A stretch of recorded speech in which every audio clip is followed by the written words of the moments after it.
大家下午好，欢迎来到 AMA 第36场在线沙龙，我是主持人木木。本期沙龙我们邀请了 Peter C 博士，他是 WIAL 国际行动学习学会全球董事会主席，同时也是 WIAL 的大师级教练，在带领多文化团队合作、激发团队协调性与驱动力，共同达成组织目标任务上有着20余年的丰富经验。在本期沙龙中，他将特别与大家分享什么是团队心理安全，团队心理安全对团队绩效和成长的影响，以及行动学习对这点的帮助。由于 Peter C 博士远在泰国，担心临时信号状况，这期的内容分享是事先录制的，并配上了中文字幕，也方便大家理解。目前 Peter C 博士也在远程观看中，那在 Q&A 环节，他会从泰国远程连线并进行答疑。那同时会有我们的同事进行同步翻译。本次沙龙除了可以在手机端收听外，也可以点击 PPT 右下角的 PC 标志在电脑端收听。这次沙龙加了中文字幕，比较建议大家在电脑端观看，会更清楚一些。如果大家在收听过程中遇到任何问题，都可以咨询我们的 AMA 直播小助手。下面进入本次沙龙的内容分享环节。Hello and welcome to this webinar on building teams through psychological safety. Thank you for joining. My name is Peter Cauwelier. I will share with you today the work I've done around my team as one model, which is a model around high performance teams. I'm also talking to you as president of the World Institute for Action Learning. Most of the work I do is based on action learning, and I will highlight a few of the key points about action learning towards the end of my presentation. Action learning is a very powerful methodology. When used well with a certified coach, it brings clearly 5 distinct but powerful benefits. The first one is solving real complex issues or challenges that the organization, big or small, is facing. Secondly, action learning introduces in individuals and teams a coaching mindset. Action learning is a form of team coaching, and people who participate in action learning as members or as coaches learn also beyond the sessions to work as coaches with their teams. Thirdly, it's a powerful method of leadership development. In action learning, we do not only want to solve the problem, but we also want that each person around the table in the team uses the opportunity to develop themselves more as a leader. Fourthly, high performance teams. Action learning is a great way to develop high performance teams, and that is going to be the focus of my presentation of this webinar. Although action learning has these 5 very clear and distinct benefits, in my work most of what I do is focused on the development of high performance teams. And finally, learning organization. As Michael Marquardt, the founder of WIAL, used to say, there is no better way to build up a learning organization than to use action learning, which is in fact all small teams, small sets of learning teams that then together form the learning organization. So these are the benefits of action learning. In this seminar, I will focus exclusively on the high performance teams aspect. If we think about teams and organizations, most organizations, even the large majority, agrees that teams are critical to the success of the organization, to be competitive, to remain competitive, to innovate, to improve. And 90% of employees themselves say that they spend 1/3 to half of each working day working in teams, working with others. Very often it's more than one team, but working with others, working in teams is something that is really prevalent and important for organizations. And even people like Steve Jobs, who are maybe not well known for their soft skill approach to things or focus on soft skills, he himself, although he was often credited as being a very creative, innovative person, he said that great things in business are never done by a single person. They're done by a team of people. Now, important to mention when we say high performance teams, the key word here is performance. It's not just a team that feels good and has fun together, that is great, but a high-performance team needs to perform. Now, depending on the organization, it could be making better decisions, dealing with client issues, developing other employees in the organization, improving performance year after year after year, and innovating and improving continuously.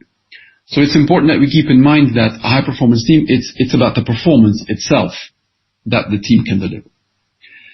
So teams are very important. Many people spend most of their working time in teams. Organizations highlight that they count on teams to innovate, make better decisions, deal with customer issues. Yet when we think about how we spend our energy and time and money in organizations, at least in my experience, we spend most of our time on individual development. We call it leadership development, but it is often on helping one person becoming a better leader. We have MBA programs, we have high-end trainings, we have all sorts of support systems to help individuals become better leaders. But we have very little to help teams be more effective. In fact, I invite you to think in your organization. I'm sure you can give me many examples of how we do leadership development, how you do leadership development, but how do you actually develop a team? Very often we consider that if people have gone through leadership developments, then we put them together with others and they should know how to work together as a team. Well, that often does not work so very well. So in my experience, when it comes to team development, we kind of are limited to these fun activities that maybe we do once a year, twice a year, which are great for having fun, which are great for relaxing and knowing each other outside of the workplace. But this is not how we develop a high-performance team. Maybe fun, maybe great, but I think we would all agree that when people come back to work the next day, the way we work together has not really changed.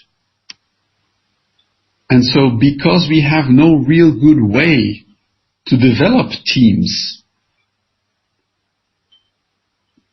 the result is that only 10% of teams rate themselves as high-performance teams.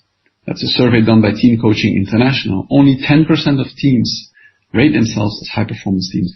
So just imagine for a minute, if all the teams in your organization can move towards the level of high-performance teams, the additional gains that your organization can get, whether it's in terms of decision-making, in terms of problem-solving, in terms of innovation.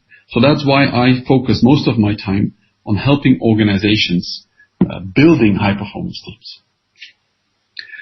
If I were to ask you in a live session, what's important when it comes to high-performance teams?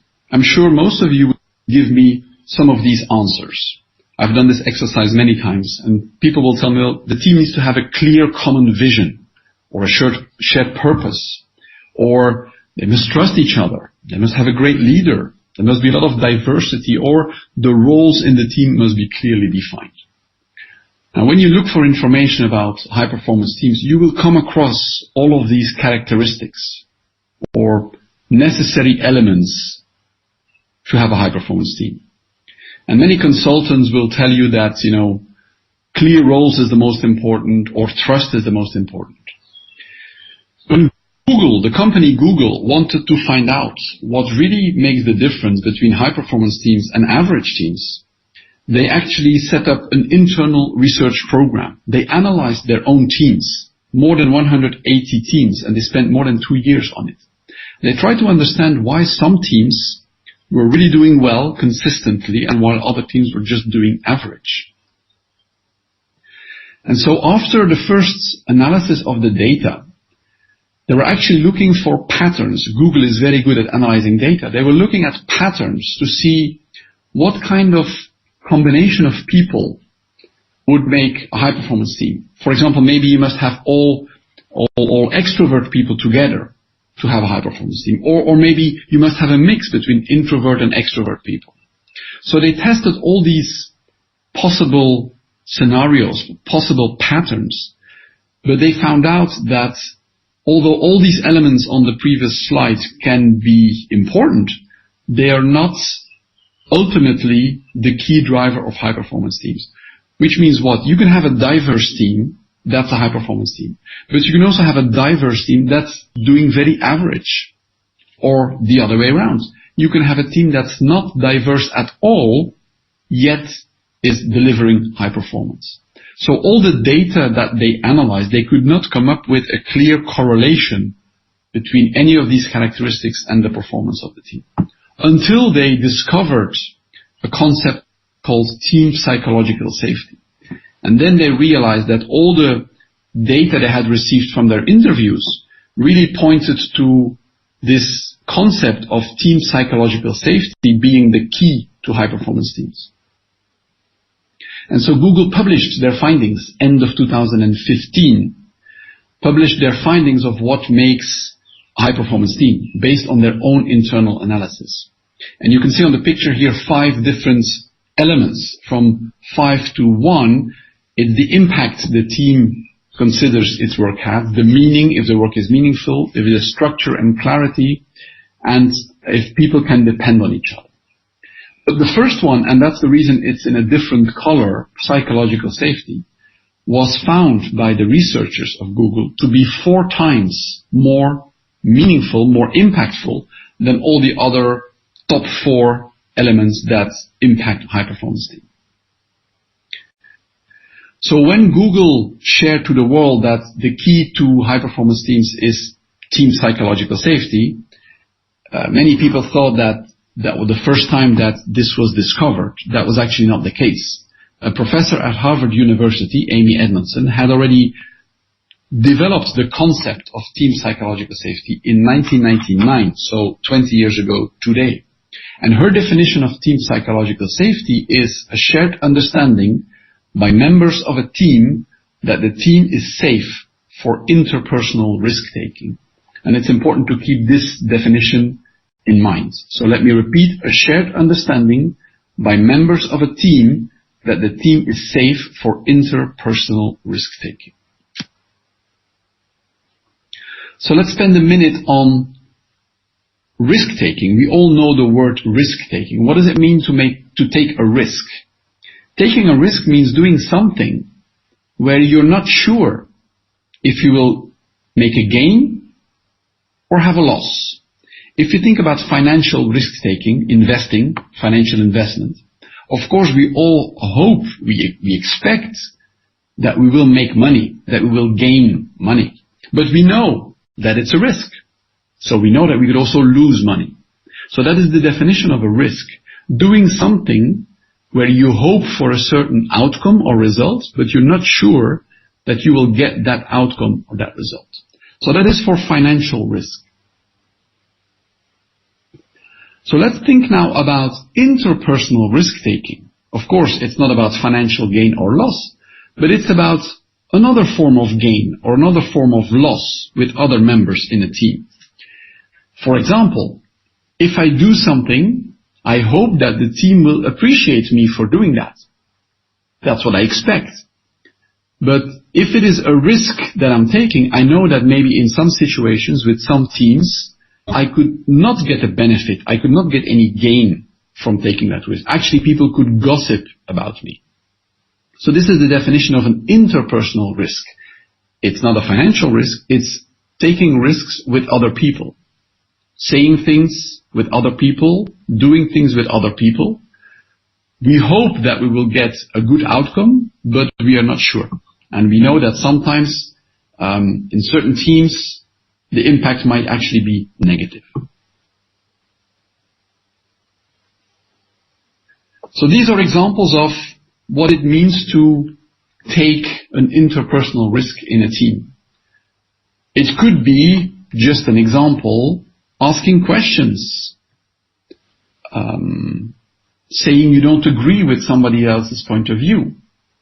So all these, we do this hopefully, normally, with the best intentions for the team. We hope that we help the team by doing so. But we know that if people take it negatively, it could actually be a risk, it could have a negative impact on ourselves. So Edmondson says that a team with a high level of psychological safety is a team where people know they can take these interpersonal risks together for the benefit of the team, and that these risks will not have negative consequences, will not create losses in the interpersonal relationship. So back to the research from Edmondson. She started in 1999. She finished her most well-known research article in 2003. And in fact, she made the connection between team psychological safety and team performance, but there is one element missing in the picture, and that is team learning. In fact, Edmondson, her research demonstrated that a high level of team psychological safety leads to a high level of team learning. And it's only when a team can learn that it can continuously improve its performance. So that's what leads to team performance, high team performance. So this is the complete model developed by Edmondson quite some time ago. So these are the key elements of her model. At the bottom we have team psychological safety that leads to team learning and ultimately leads to team performance. Can be decision making, innovation, improvements, etc., etc. So there is something still missing in the middle, because quite often since Google published their research about team psychological safety, not many people went into detail about what's behind team psychological safety. So I'm going to share with you what's behind the original research, and then how I have been using that to actually put in place actions and approaches to help teams move towards a level of high performance. In fact, when Edmondson created her original research, there are 7 elements that constitute team psychological safety, and I've shown them here one after the other. And each time she measures each of these statements on a scale, and then those results combined form the level of team psychological safety. For the first one is reaction to mistakes. If you make a mistake on this team, it's not really held against you. The other members of the team will not hold it against you. Second one, dealing with issues. The members of this team are able to bring up problems and tough issues. We can talk about these things. Accepting diversity. People on this team never reject others for being different. Taking risks. It's safe to take a risk on this team. Now, this is business risks. This is not about interpersonal risks. Number 5, asking for help. It's easy to ask other members of this team for help. Number 6, mutual support. No one on this team would deliberately act in a way that undermines my efforts. And finally, appreciation. Working with members of this team, my unique skills and talents are valued and utilized. So this is really what constitutes team psychological safety. It's not just one element. So this is the picture I've created to visualize team psychological safety. It's to show that team psychological safety has these 7 elements that we just looked at, measured through 7 statements that ultimately lead to team learning, that ultimately leads to team performance. So in the work I've done with the research, I actually measure the level of team psychological safety in a team by collecting inputs from the team members around the 7 elements of the team psychological safety. And then I will visualize, try to plot how each of the elements, of the 7 elements, is high or low or average for this team. I also have a part of the report as a graph where I show all 7 elements on a color chart, where red means the areas where the team is struggling, where the team has not so good results, and green is the area where the team has better results. So this is the background of team psychological safety, these 7 elements. But it's nice to measure team psychological safety. It's interesting to talk about team psychological safety, but how do you actually improve or increase team psychological safety? That is ultimately what we should be trying to do. So that's what I've been trying to do for the last 4 years. How can I increase, first of all, how can I measure? But that's quite easy. But then how can I increase the team psychological safety? And I've been looking at a number of ways. Maybe by doing a training course, we can improve the level of psychological safety, or by doing mentoring, or doing a team workshop, or using team assessment tools like MBTIs, or DISC, or Belbin, or action learning.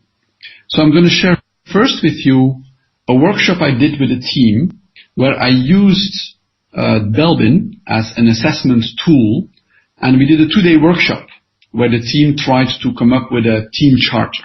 Okay, so this was 7 people. You can see the detail here. Management. It was a newly formed management team, and they wanted to work together to build a new team to see how they could, perform better as a leadership team for this organization. So we spent 2 days. I measured team psychological safety before the workshop, and this is the result I found. So we measured the results on a scale from 1 to 7, with each of the 7 statements for the different elements, from strongly agree to strongly agree. And we just plot and calculate the average or the standard deviation, the results on a graph. So this is the result before. There is some variation in the answers. The average is 4.6 and the standard deviation is 1.6. And then we did a 2-day workshop with the 7 members of the team, and they enjoyed it a lot. They were very happy with the workshop. They managed to create a team charter, and they managed to have some good discussion about team priorities. But of course, my focus was on team psychological safety. How would this workshop impact the level of team psychological safety? So about 3 weeks after the workshop, I measured again the level of team psychological safety with the same survey, with the same people, and this was the result. In fact, the average went down a little bit, and the standard deviation did not change at all. So basically, not much difference. The team had a good 2 days working together, but that had not resulted in a change in the level of psychological safety for the team. So my first conclusion was that just doing a workshop and just having some assessment tool is maybe not the best way to try to develop team psychological safety. So my next approach was to use action learning. Certified by the World Institute for Action Learning. I'm very familiar with action learning. I've used it for several teams. So this is my second example. This was a different organization, of course. Actually, quite a big team. The team worked together. The mission was to improve engagement in the plans. The company had done a survey, and the results was not so good about engagement. And so the managing director asked me to work with the leadership team to try to find a way to improve the engagement in the plans. So the team worked together. Total, we had 1-day session using Belbin tool again, but then we had 4 action learning sessions, 3 weeks apart, where I was the external coach. So before we started, we measured. You actually can see that the result is quite similar to the team I just showed. The result was not so good. The average was 4.8 and the spread or the standard deviation was 1.76. We then did our 1-day team alignment session, and then we did 4 half-day action learning sessions over 4 months. Now what's important is that the action learning sessions were not about psychological safety. The action learning sessions was to solve a real and urgent issue for the organization, which was how can we improve the engagement in the team. And so at the end of the 4 sessions, the team proposed to the managing director their action plan, and the managing director was quite happy with the action plan they developed to solve this problem. But me, I was of course interested to look at how this team, this leadership team, how the level of psychological safety for them had changed. So I measured again 2 weeks after the last session how they rated the difference, the 7 elements of the team psychological survey, team psychological safety survey. And this is the result. You can see that the average increased and the spread decreased. So the higher the average, of course, the better, but also the lower the spread, the better. The definition of Edmondson of team psychological safety is a shared belief. It means that all people should have a similar or almost similar view.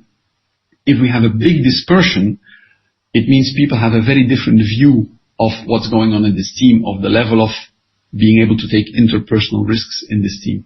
So a low spread or low standard deviation is better than a high spread because it signifies that people have this shared understanding. So the result of this testing, measuring, was that yes, action learning seems to have an interesting and a positive impact on team psychological safety. So that was a very positive result, and I continue to try to validate the same. And I have now validated this with probably 9 or 10 teams where I used action learning to solve a real urgent issue for the organization, and I measured the level of team psychological safety in the action learning team before and after the sessions. And I have published my results in a journal called Action Learning Research and Practice, and the title of the paper is Building High-Performance Teams Through Action Learning. So there I have some more detail of what I did and the results I found. And each of these 9 cases that I describe in the paper have the same results. The average of the level of team psychological safety increases, and the spread or standard deviation decreases. So this is a good illustration of Reg Revan's mantra that there is no learning without action and no action without learning. And developing a high-performance team requires action, requires learning, and the continuous circle between those two. In my presentation in the last 20 minutes or so are focused on high-performance teams, but as I said in the beginning, WIAL Action Learning has 5 distinct and powerful benefits for organizations. First of all, to solve really complex problems and issues, to develop a coaching culture and mindset in the organization, to develop individual leaders, to create high-performance teams, as I have illustrated, and to build up learning organizations. So, if any of your organizations thinks that they can benefit from one of these 5 benefits, I invite you to consider action learning, either to continue action learning or to start using action learning. But before you start using action learning, it's important that you make sure you use a certified action learning coach. The World Institute for Action Learning has a global certification process so that a coach certified in the United States or in Europe or in China or anywhere around the world delivers action learning and supports a team as an action learning coach in the same way. The benefits are very powerful, but you also need a certified coach to make sure that the coach can deal with all kind of challenges that can arise, and that the coach can ensure that the team learns and that the 5 benefits that we have identified really happen. So the coach process is quite rigorous, but WIAL thinks that it is necessary to make sure we maintain the level of action learning around the world. In China today, we have more than 60 certified action learning coaches. You can see some of them here. You can find all coaches in China or elsewhere in the world in the link at the top of the screen, directory.wial.org. So in summary of my webinar today, if you're interested in either continuing action learning or exploring maybe for the first time what action learning can do for you, think back about the 5 benefits. Is your organization in need to solve complex problems, to develop a coaching mindset, to do real leadership development, not in theory but in practice, or to build high-performance teams like I have put my effort and energy on, or finally to develop the idea of a learning organization, all that to be more competitive, more innovative, etc. So these are the 5 benefits of action learning. You have in China more than 60 action learning coaches, and I'm sure all of these, they have been certified in the same way. All of these can help you to bring to your organization, big or small, the benefits that action learning brings. So this is the end of my webinar. I hope you learned something new that you can start to use either in high-performance teams in particular or on the benefits of action learning in general. And I would be happy to answer any questions if you may have questions at this point. 好的，在 Peter Z 博士精彩的内容分享之后，即将进入 Q&A 环节。大家有任何问题都可以先留言在互动区，我们会挑选比较有代表性的问题，并由翻译同事给到 Peter Z 博士。好的，那就麻烦我们翻译的同事了。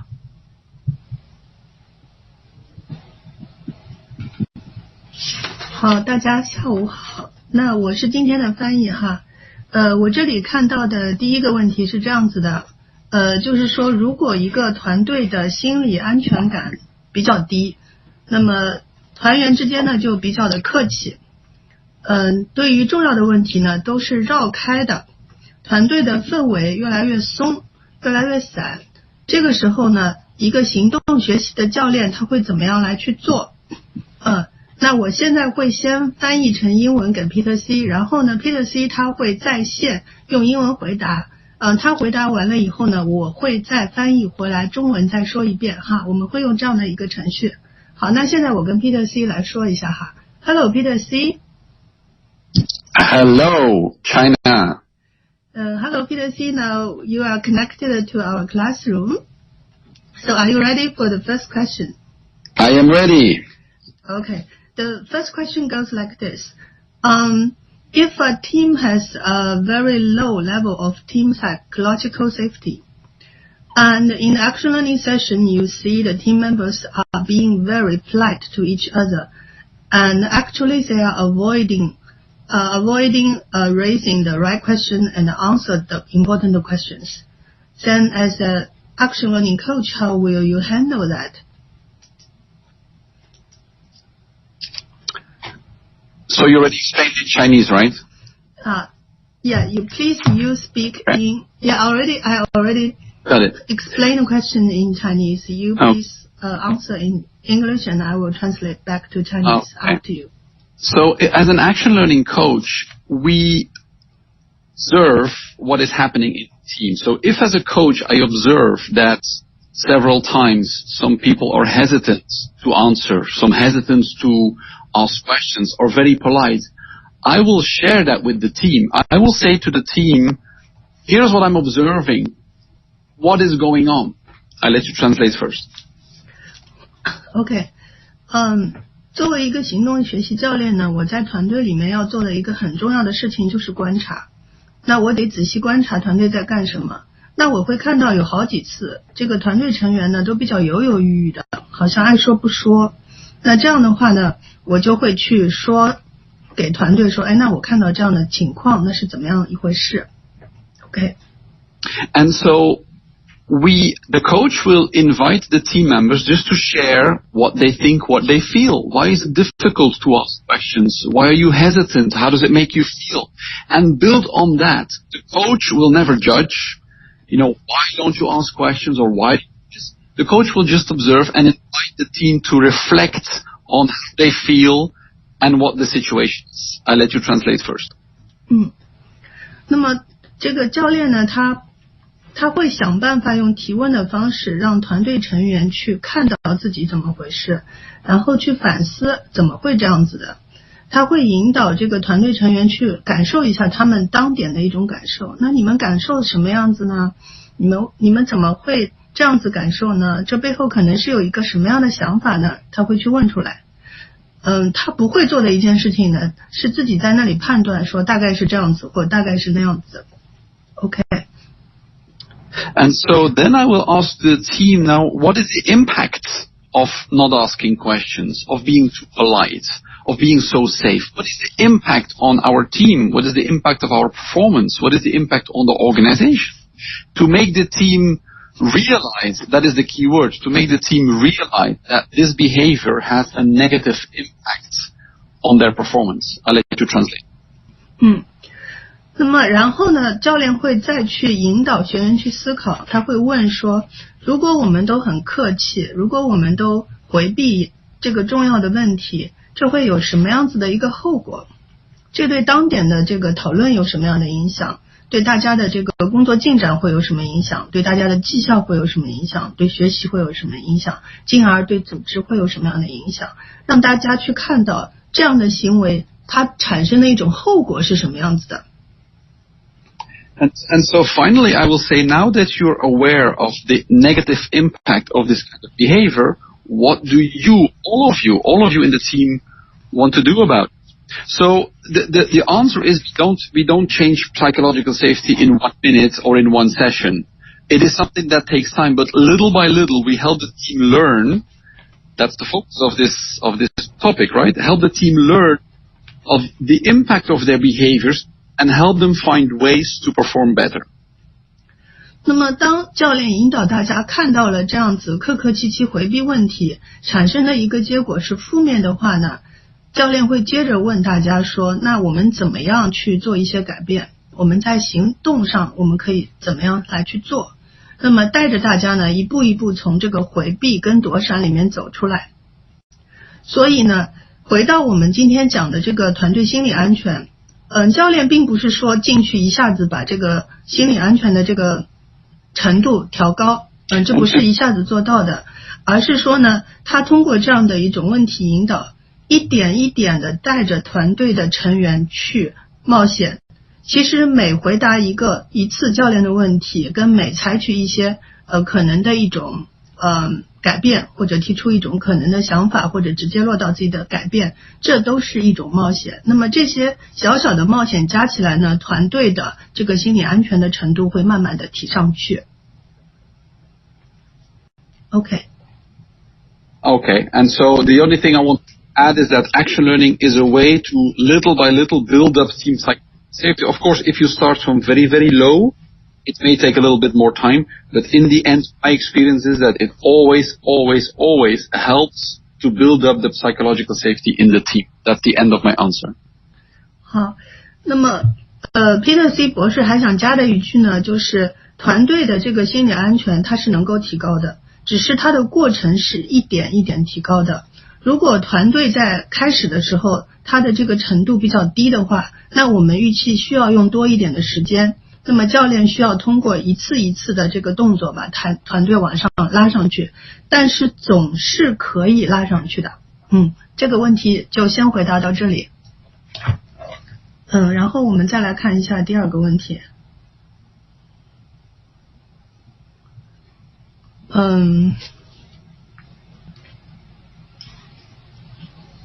这个问题是这样的哈，我跟大家读一下，是一位霍老师提出来的。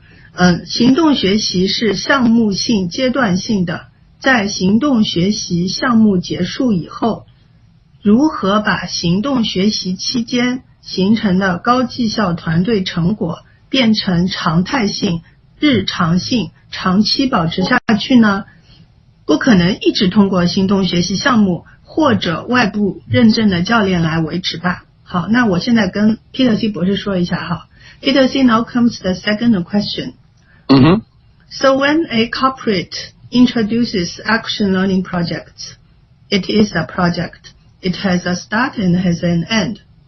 And after the end of the action learning, how could this organization retain the learning results of the action learning?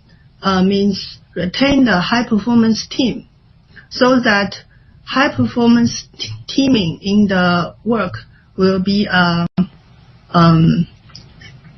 stable status in that organization, because the organization cannot always call back a action learning coach and always make action learning projects. What would be your suggestion? That's a good question. Thank you for asking. So my first comment is that if you do action learning as a project, that's not the good approach.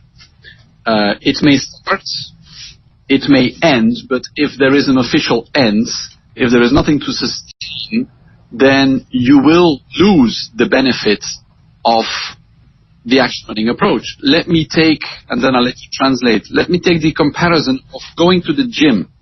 If you go to the gym and you work out every day, and you feel good and you're healthy and you're strong, one day you stop going to the gym, you know very well what the impact will be. I'll let you translate. Peter C 博士先回答这么说哈，他说他理解就是行动学习通常是作为一个项目开始的，然后教练也是这样子外采的，也会有一个正式的项目结束的日子。那么他的感受呢是说，形式上虽然这样操作，但是在实际上需要再换一个想法，就是不要像项目那样想有开始和有结束，而是要有一个长期的思维。那么他呢打了一个比方，是说我们去健身，那么要每天去健身，这样子我们的身体状态跟精神状态才会比较好。Yeah. And the second, I have three elements to my answer. The second element is that one of the strengths of WIAL is that we offer certification to let people, also in-house corporate people, become action learning coaches, to develop the skills and the techniques of an action learning coach, so that after the project is finished, the company has trained a number of action learning coaches who can sustain effort, who can continue to run action learning sessions even after the official project maybe has come to an end. I'll let you translate. 对，所以呢，那么怎么样像健身房里这么每天的去搞呢？所以那 Peter C 博士的建议是说，在一个正式的项目结束以后，能不能就是让组织里面有一些人，他们是能够真的是吸收到行动学习的这样的一个精神跟做法，然后他们是可以接下来在组织里面自主的继续进行行动学习。也就是说，能不能把行动学习这样的一个能力就是内采到我们的组织内部。那么在这个方面，如果需要的话呢 WIAL 它是有行动学习教练的受证的，那组织可以考虑就是请他的一部分人员变成受证教练。那么这样的话，当外部的顾问组织离开的时候，这个组织能够自行根据他的需要来组织行动学习，或者说在日常的一些会议啊讨论过程当中就自主的去采用行动学习，这样的话可能比较容易把这个根子给扎下来。 OK。 And the third element of my answer is that action learning has to be seen as a mindset, a way of doing things. So even if the project is finished, the participants in the team should be able to continue the practices of the action learning session. Meaning what? Meaning asking questions, meaning giving feedback to each other, meaning finding out what the real problem is before developing solutions. So a project, if it does not include the creation of this mindset, then I think the project has been complete. We want the people who have been involved as coaches, as participants, team members, to be able to continue what they have learned. Just like when we go to the gym, we maybe go to the gym for a very intense period where we work with a trainer, but then after that, we want to be able to continue on ourselves. So I think it is the same. It's a mindset of continuing asking questions, looking for the real problem, giving feedback to one another. I'll let you translate. 然后呢 Peter C 博士他指出来，就是说我们在把行动学习的这个效益落下来的时候，可能特别值得注重的是我们有没有办法把行动学习的这种心态给落下来，就是把这个 mindset 给落下来。那么我们的人如果有这样的 mindset， 他就会在做事情的时候，他会自己的去重复做行动学习里曾经做过的事情。那主要是有3个点比较重要，一个是用提问的方式，第二个是说那会相互的去给予反馈，还有一个是真正的在找到真正的问题以后，他才会进入一个解决问题的过程。他一定会看到是说我去研究是说我现在对问题的这个看法是不是达到了，把真正的问题找出来。如果我们的同事们能够记得这3个点，也就是说他们会比较有这样的一个行动学习心态，那么他们在工作当中可能就会帮组织不断的去重复的去收获行动学习的效益。那么讲回刚才打的这个比方，就是在健身房里面那么我们通常去健身房，可能一开始会请这个职业的健身教练，他带着我们搞。这个时候呢，那个频率也会很高，那么每天要吸收的东西也很多。但总是会有一段时间以后，这个健身教练咱们就不请了，我们就自己去做了嘛。那这个时候其实是我们把从健身教练身上学到的东西自己用，自己培训自己。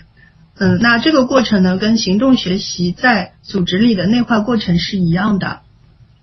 好，那这就是这个问题哈。我再找一个问题。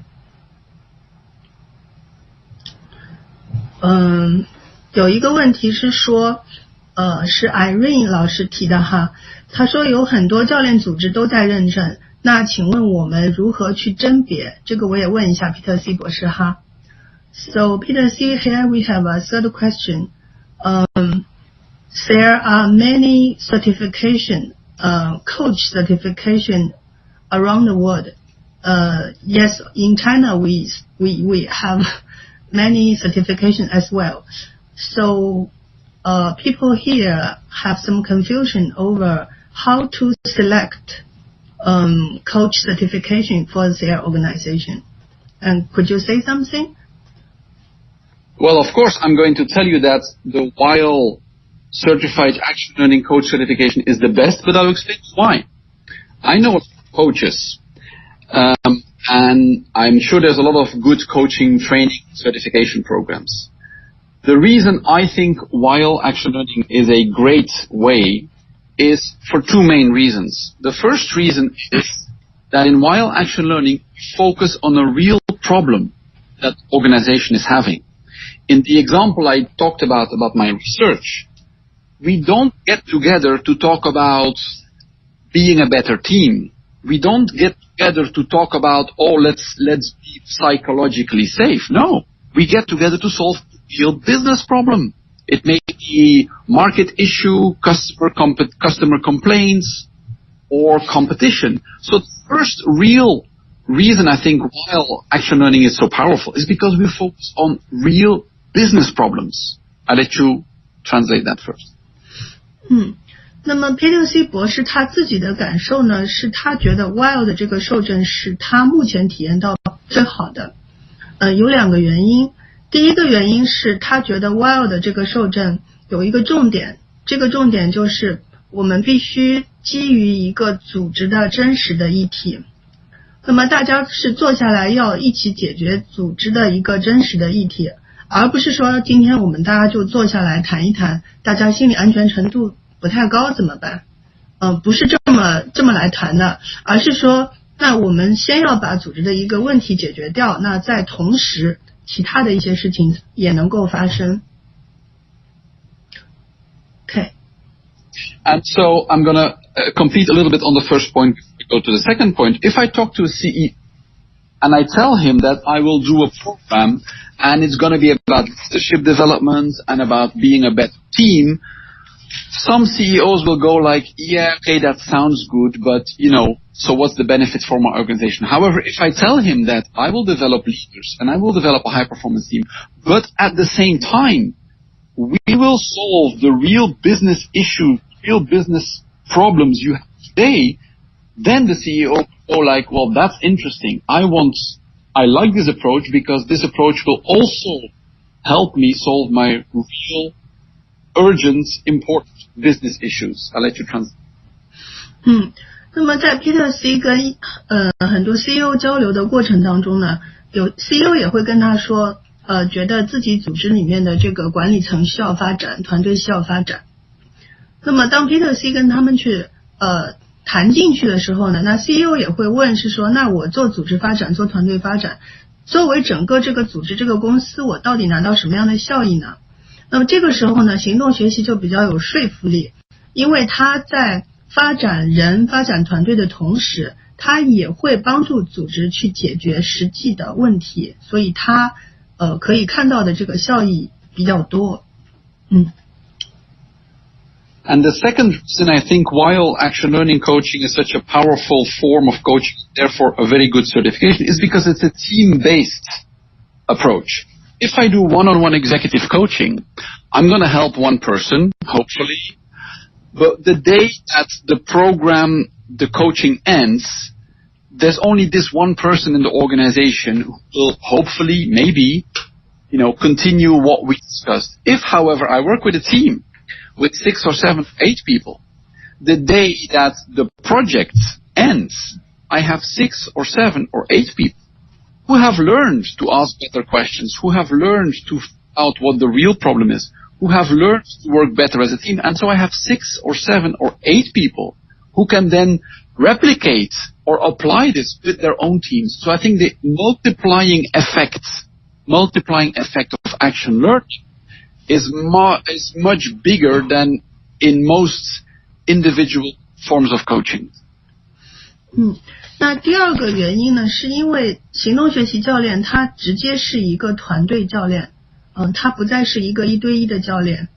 那么我们在组织里面进行的比较多的一种学习活动呢，其实还是针对个人的，包括培训，老师在上面讲，下面20个学员，但其实他的学习过程还是老师跟学员个人的比较多，学员之间的比较少。但是呢，行动学习这样的一个过程呢，等于是一个教练直接帮助一个团队，一个团队形成了他们之间的一种工作的方式。那么等老师走了以后呢，这个团队可以直接把这个团队的方式复制到其他团队里面去。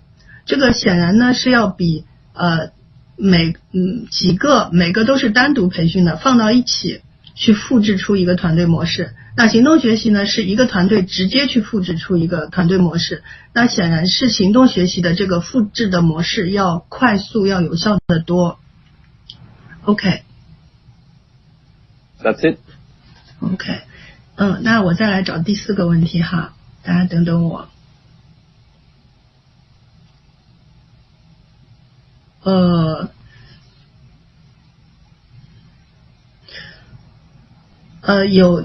我们有老师希望就是看到这个资料跟报告，那我也问一下 Peter C 哈。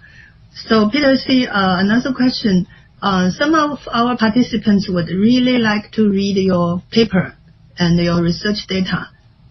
Would that be available to us? I'm going to send you a copy, Christina. OK， 那老师会送给我一份 copy， 所以那如果对这个报告有兴趣的同学，是不是给我们的小助手留个言哈？等我拿到了以后，我转给大家。And thank you for asking. Peter C， 谢谢大家跟他要这个东西。再有一个问题是 Wendy 老师提出来的，如果一个团队中的每个成员的工作内容相对都比较独立，成员之间其实没有太多的关联，那么是不是仍然有必要进行行动学习？So Peter C, here comes another question. If a team, the team members say work more independently than cooperatively, there's some kind of job, the nature is like this. So the team member has a lot of independence in their work, and they don't have much mutual cooperation. Would you still suggest that they go through action learning as a way of team building or team improvement? It depends. It's a good question. It depends on what you want. If you have people who work very independently, then I call that a group, not a team. So if you let them go through action learning, but then after action learning they go back to their normal job, and in their normal job they have no reason or no need to collaborate, then you will not get this benefit from action learning. But as I've said in my presentation, there are several benefits of action learning. In this case, probably the team collaboration is not one that you should be looking for, but you could be looking for individual leadership development. You could be looking from having all of these people develop a coaching mindset so that they can use with their own independent teams, or you can use, and that would even be good if you have people from different departments who don't really work together, to try to come up with ideas and solutions, which is one of the other benefits action learning, breakthrough solutions to complex problems. So in summary, this case would not be the one where I would focus on high performance teams, because it's not a team and they apparently have no reason to be, but I would focus on the other benefits that action learning brings. 这个问题呢Peter C 博士想到是这样哈，这个决定要不要做行动学习呢，主要取决于您希望通过这样一个学习活动要得到什么。那么如果就是说您觉得学员就是这个团队的成员就各自独立工作，这样也挺好的，那么不妨碍到什么那是一种情况。那么当然 Peter C 会说这样的一个群体可能更应该被称作为一个群体，就是 a group， 而不是一个团队，因为团队特征可能没有发展出来。那么如果有一天您这边呢希望就这些人他们之间以一种团队的方式来去工作，呈现出更多团队的一些特质，那么您可以去回顾就是刚才我们在那个 PPT session 里面讲到的行动学习的5个效益，那您去对照这5个效益，如果您觉得对这一群人或者就是企业里其他相关的人把他们放在一起，您希望从他们身上得到那5个效益中的一个或者多个，或者说您可能没有特别期待得到这个团队建设的效益，但是您希望得到行动学习能够产生的另外4个效益的话，您在那个情况下是可以考虑行动学习的。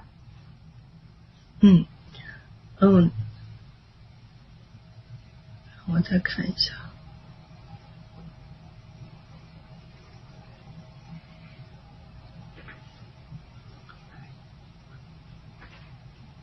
好，Peter C says another question. Several participants ask, how do you distinguish between action learning and facilitation? And how should they use it?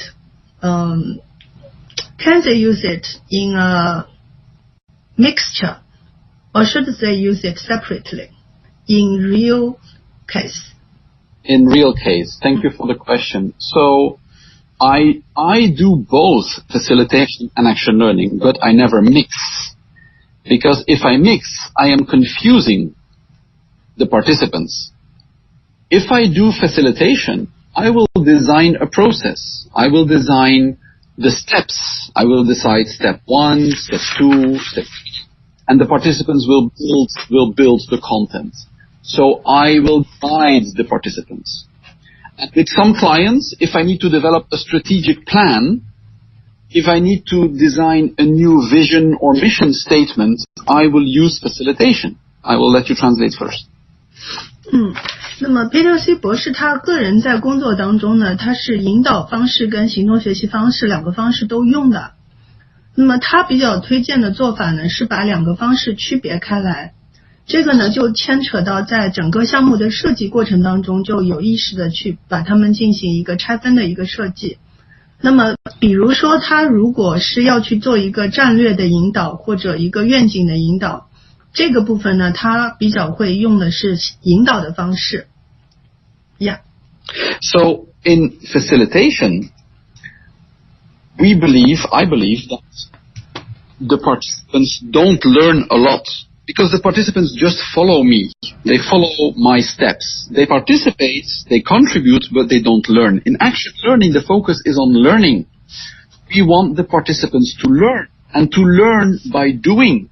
As Reg Revan said, there is no learning without action and no action without learning. So it's not about learning by listening to somebody else. That is not learning. Real learning is trying something and learning from that and reflecting and sharing with others. So that is the reason I don't mix action learning and facilitation, because I think the audience will be confused. If I do action learning, the focus is on me helping the participants learn about themselves as leaders, learn about the team, learn about the organization, learn about the problem they are discussing. That is the focus. So that next time in the future, they can perform better as leaders, as a team, as part of the organization. In facilitation, sorry to go back, when I finish my job, I finish my job. I deliver the strategic plan. I deliver the new mission statements. Next time the company wants to do this again, they have to call me back because the participants did not learn anything. They just followed my process. I let you translate. 那么在皮特西博士的一个感受上来说哈，他会觉得呢，这个引导跟行动学习还是有一些差异的。那么在引导过程当中呢，学习的部分是相对比较少的。那么大家被叫到一起做一个引导的过程呢，主要是在这个过程中贡献他们的意见，把他们的想法说出来，最后呢出来一个共识。那么当一个引导结束的时候呢，就是大家的想法都被收到了，共识也收到了，然后就结束了。那么如果下一次还需要做这样的一个过程的话呢，那么就再做一次引导，那么结束就结束了。但是呢，在行动学习的过程当中，有一个非常重要的一个比重呢，是放在学习上面的。那么在行动学习的过程当中，他们是要学着解决问题。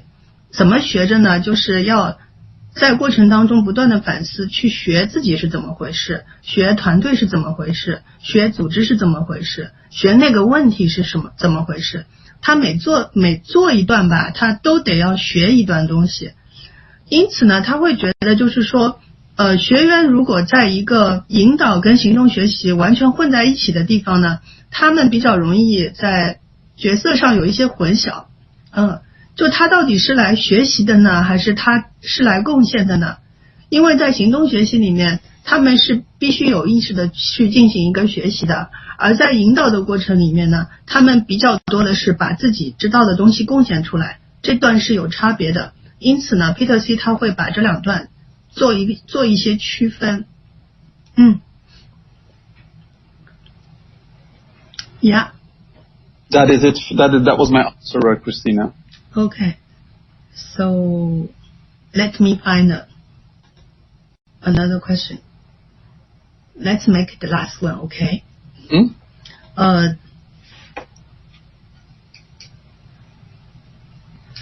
This one was raised in English, so I just I read English first and then I say Chinese and then you answer and then I translate.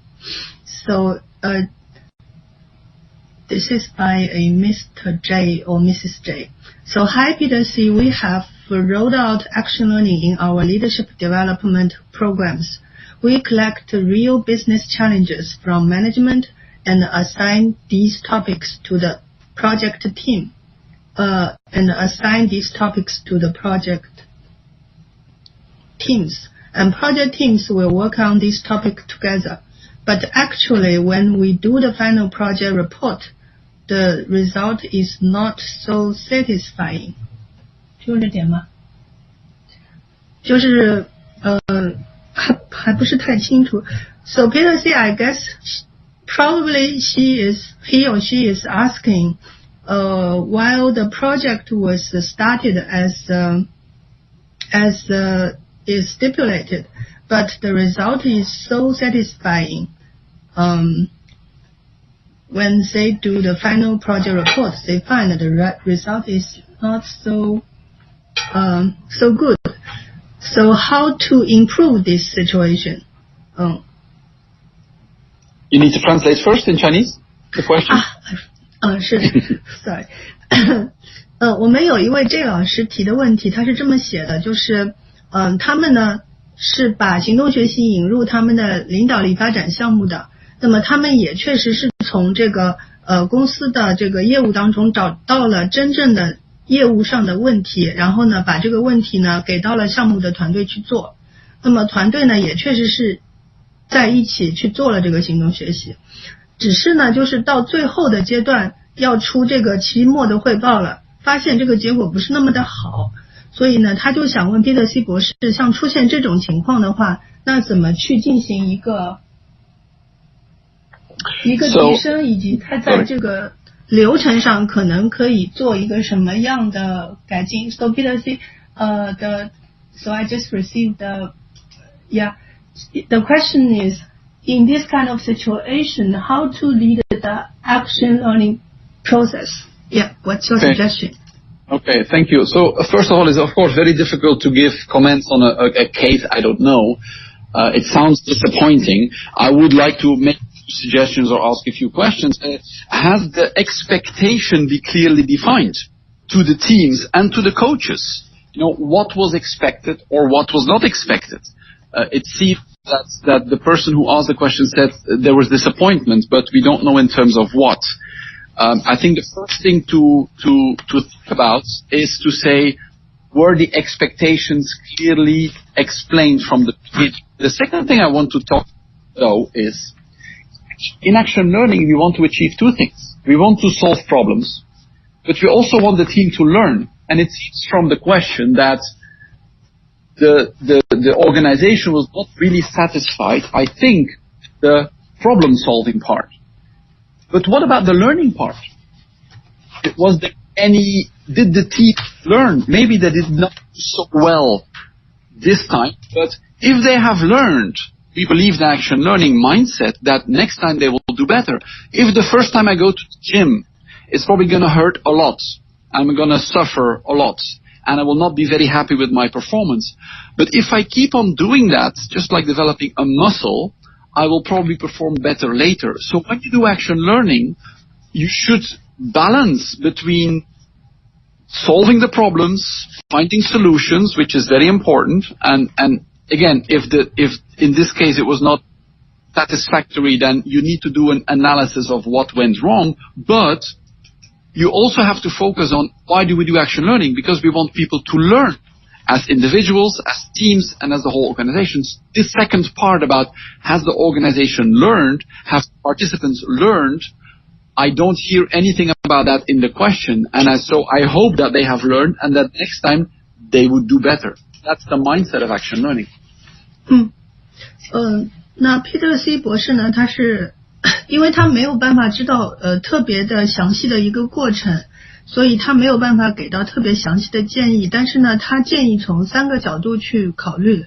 那么第一个角度呢是说期望值管理的部分，就是在最早的时候，我们有没有把这个参加的学员，我们对他的期望，以及参加的这个教练对他的期望，有没有表达的足够的清楚，有没有说明白期望做到什么，以及什么是不被期望的，或者说期望不要出现什么。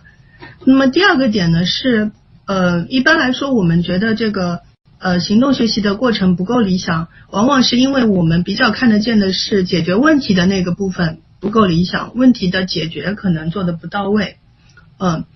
那么同时要去想的呢就是第3个点，就是说行动学习里面还有学习的部分。那么其实学习的部分跟解决问题的部分是有相关的。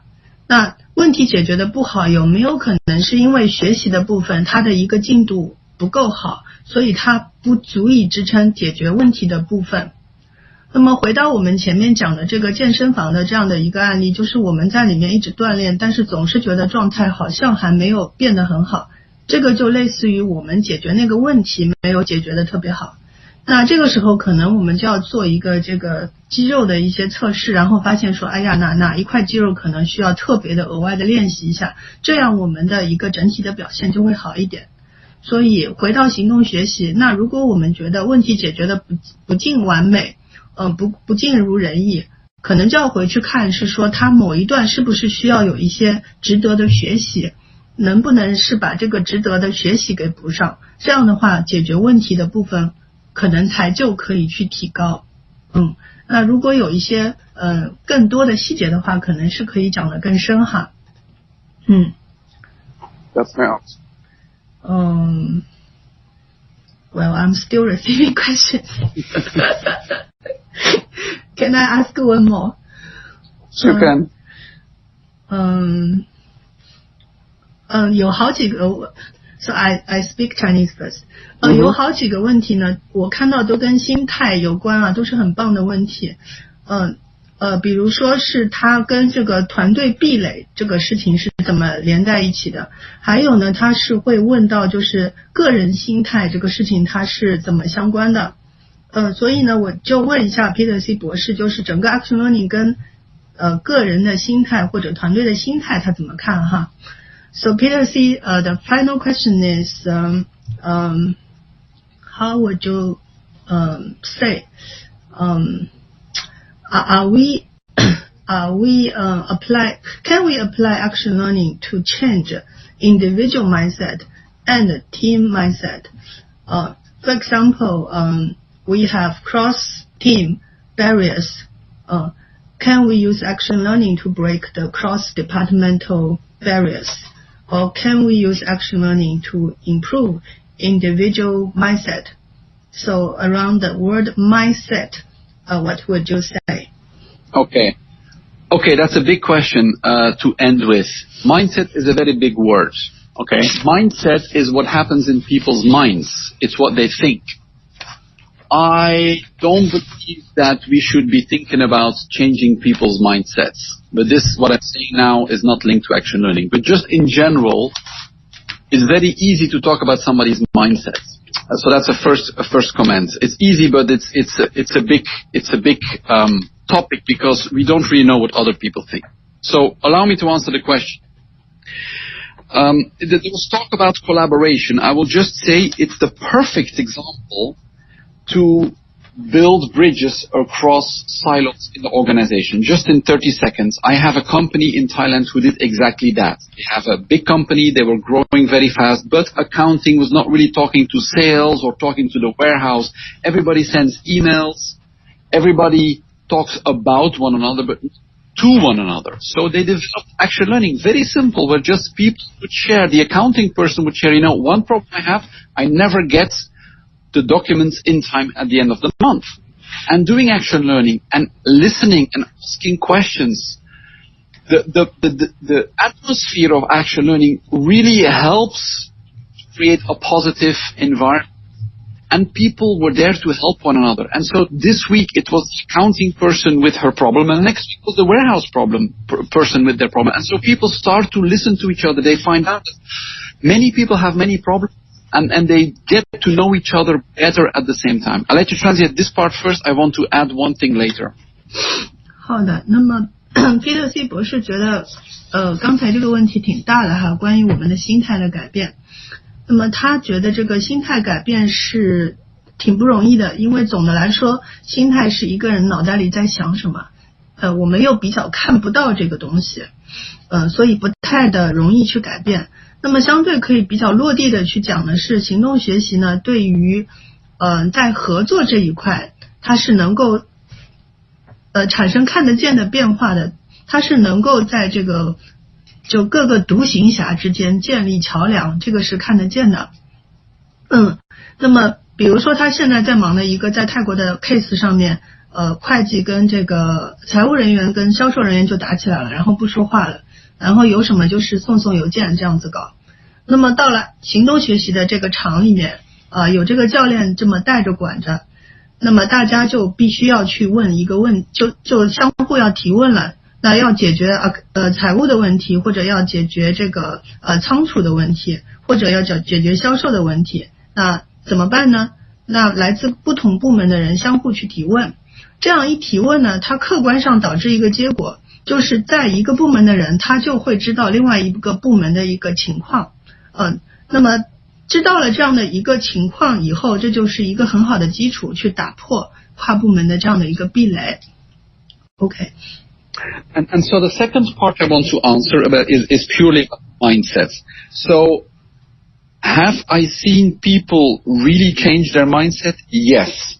Do I guarantee that action learning will change people's mindset? No. You cannot force somebody to change the way they think. But if you have a good coach, a certified coach, who focuses on the learning, who will ask the team members, what have you learned today about yourself?